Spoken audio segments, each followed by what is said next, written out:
Good evening, I'm Michelle Miller. Some anxious moments at New Jersey's Newark Liberty Airport this afternoon. Officials boarded a United flight from Brussels in response to a report of a sick passenger. More than 200 other passengers were allowed to leave the plane after the sick man was taken to a hospital for evaluation.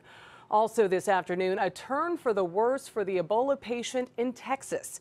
We begin with Vicente Arenas at Newark Airport. Terminal B at Newark International Airport was the site of the latest Ebola scare. CDC teams met United Flight 988 after it landed from Brussels with reports of a man vomiting on board. The sick passenger was taken to University Hospital in Newark, where he's under observation.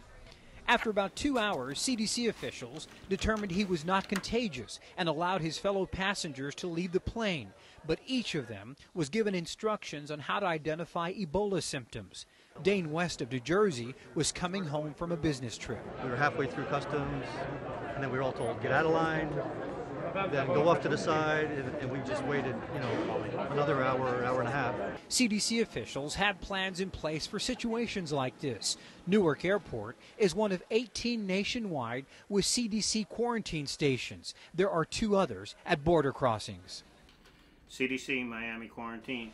This is video from the Centers for Disease Control of its quarantine station at Miami's airport. If an incoming flight reports an ill passenger or crew, a health officer uses a go bag to meet the flight, screening the passenger in an isolation area. Today, Dr. Tom Frieden, director of the CDC, said his agency updated its guidance to airline crews on how to handle sick passengers in flight until CDC staff can meet the plane on the tarmac.